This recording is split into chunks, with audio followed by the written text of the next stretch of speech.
Köylü Kızı kanalıma hoş geldiniz. Bugün bahçeden topladığımız, kuruttuğumuz naneleri elekten geçireceğiz. Nanelerimizi tazeyken topladık, yıkadık, güneşte kuruttuk. Böyle mis gibi bir kokusu var. Nanemizi eleğin içine koyuyoruz.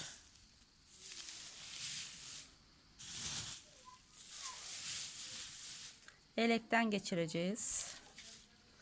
Elekten böyle ince ince dökülüyor.